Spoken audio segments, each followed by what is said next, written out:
Hello, my dear student. How is life going on? I know you are good and perfect. And today is my topic electrostatics. Let us start. And कल का मैंने कुछ topic को छोड़ दिया था जो आज डिफिनेशन के जरिए उस चीज को मैं क्लियर कर रहा था कर देता हूँ। और कल बता रहा था कि वैद्युतस्थिति के बारे में। तो उसका डिफिनेशन यही होता है, विज्ञान की वह शाखा जिसमें स्थिर आवेशों का अध्ययन करते हैं। और स्थिर आवेश का मतलब होता है, यहाँ जो है इसमें डिफिनेशन का, इस वैद्युतस्थितिकी में इसका डिफिनेशन है, विज्ञान की वो शाखा जिसमें स्थिर आवेशों का अध्ययन करते हैं। और ये जो स्थिर आवेश होता है ना, स्थिर आवेश का मतलब होता है किसी भी चालक में विद्युत धारा का प्रवाह न होना। स्थिर आवेश का मतलब अगर कोई भी इंसान पूछता है, अगर कोई भी पूछता है तो आपका जवाब क्या होगा कि किसी भी चालक में विद्युत धारा का प्रवाह नहीं होता है, उसको हम स्थिर आवेश कहते हैं। ये हो गया डिफिनेशन। जल्दी जल्दी आप राइट कीजिए। और चार्ज चार्ज के बारे में अब जान लेते हैं। तो चार्ज क्या होता है, what is charge? Charge charge इसको आप पहले देख लीजिए, चार्ज क्या होता है। तो चार्ज जो है हमारा किसी भी पदार्थ का वह गुण, किसी भी पदार्थ का वह गुण जो क्या करता है, आकर्षण या विकर्षण का अनुभव करा देता है। आकर्षण या विकर्षण का क्या करता है, अनुभव करा देता है।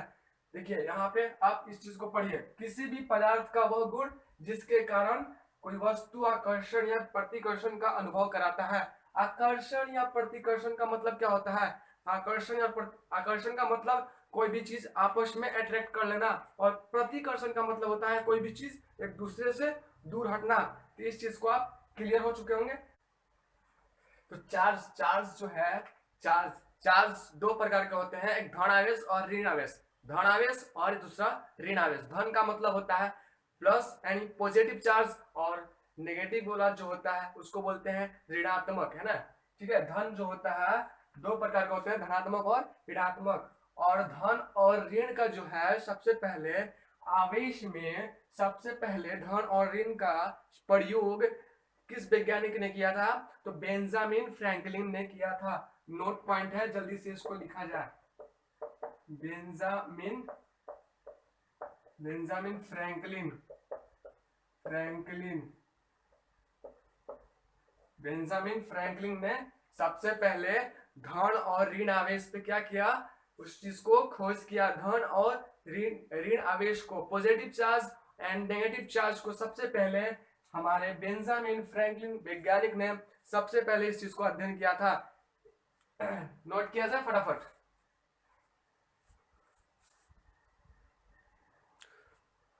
हो गया। अब एक और मेरा नोट पॉइंट है, जब दो वस्तु एक दूसरे को अट्रैक्ट कब करेंगे, और दो वस्तु एक दूसरे को मतलब दूर कब हटाएंगे? तो जब, और समान आवेश जब रहेगा, समान आवेश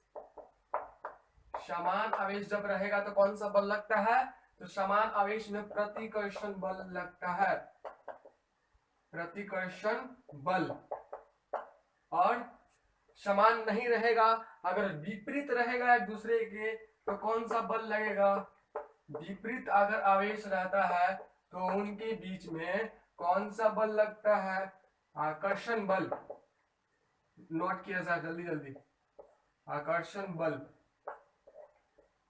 बल। समान आवेश का मतलब क्या? ये भी इसी की तरह है और ये भी इसी की तरह है, तो ये दोनों क्या कर लेंगे, क्या करेंगे? आपस में दूर हटाएंगे। ठीक है। और जब विपरीत रहेगा, अगर ये माइनस रहेगा और प्लस रहेगा, तो ये आपस में क्या कर लेंगे? जोड़ लेंगे। ठीक है, अट्रैक्ट कर लेंगे। तो इस चीज को फटाफट नोट किया जाए।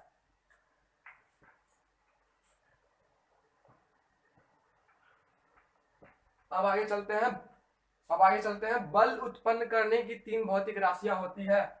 बल उत्पन्न करने का तीन राशि होता है।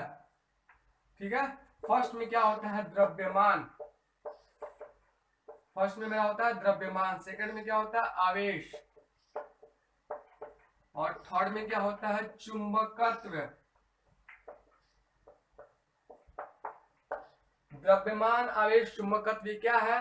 तो तीनों राशि है। कैसा राशि है? तो बल उत्पन्न करने का राशि है। बल उत्पन्न करने का मतलब क्या हो गया कि द्रव्यमान से कौन बल उत्पन्न होता है। अगर किसी भी वस्तु में अगर द्रव्यमान है उसमें तो कौन सा बल उत्पन्न होगा? तो गुरुत्व बल उत्पन्न करेगा वो, गुरुत्व बल।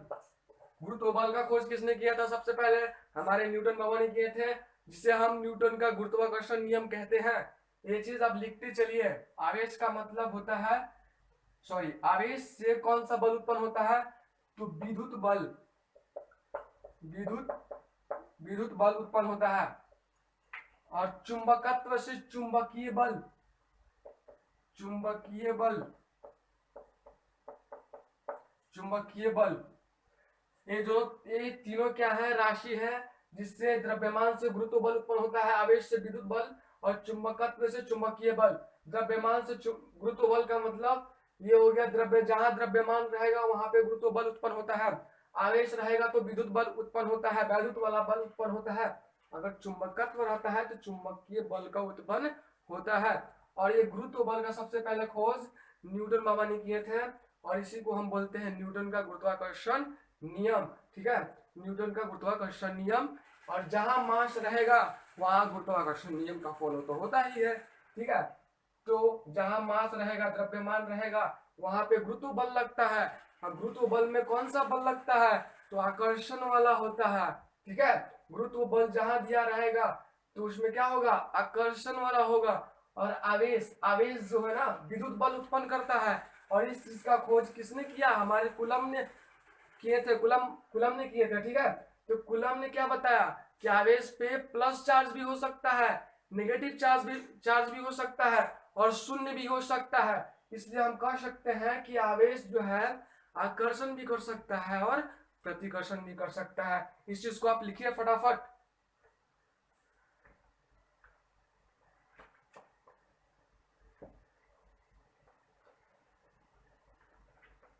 द्रव्यमान जो है ना, द्रव्यमान से कौन सा बल उत्पन्न होता है? गुरुत्व बल उत्पन्न होता है। और गुरुत्व बल का खोज किसने किया था? तो न्यूटन बाबा ने किए थे, जिसे हम न्यूटन का गुरुत्वाकर्षण नियम कहते हैं। सब लिख लीजिए। और आवेश से कौन सा बल उत्पन्न होता है? तो आवेश से वैद्युत बल उत्पन्न होता है, जो हमारे कूलम ने खोज किए थे इसका। और इन्होंने बताया था ना कि आवेश, देखो आवेश जब है तो विद्युत बल, विद्युत बल का मतलब प्लस चार्ज भी हो सकता है, तो उस पर प्लस चार्ज भी हो सकता है, माइनस चार्ज भी हो सकता है, और शून्य भी हो सकता है। अगर ये तीनों होगा तो क्या करेंगे? ये जो तीनों होगा ना, तो आकर्षण भी इसमें होगा, प्रतिकर्षण भी होगा। ठीक, और जहां द्रव्यमान केवल दिया रहेगा, मास रहेगा किसी वस्तु में, तो उसमें आकर्षण बल लगता है। मान लीजिए इस वस्तु में केवल मास है, इस वस्तु में केवल द्रव्यमान दिया है, इसमें कौन सा बल लगेगा? आकर्षण वाला होगा। क्योंकि मेरे में, जस्ट फॉर एग्जाम्पल, मेरे में क्या है? द्रव्यमान है। अगर हम किसी के पास क्यों चले जाते हैं, अट्रैक्ट क्यों हो जाते हैं, एक दूसरे से कैसे मिल पाते हैं? क्योंकि मेरे अंदर द्रव्यमान है, मास मौजूद है, अवेलेबल है मेरे में।